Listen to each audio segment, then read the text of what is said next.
Hello guys, today I want to show you how to replace hard drive on Acer laptop. Model is V3 112E.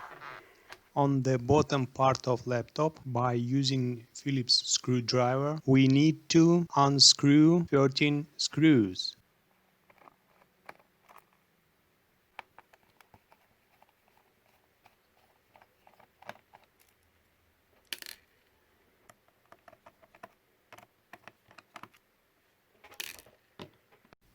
Now I'm releasing plastic clips that hold two parts of laptop.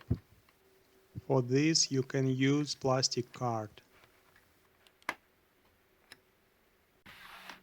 After this I got access to my old hard drive, but before I change it to solid state drive, I need to disconnect battery cable connector.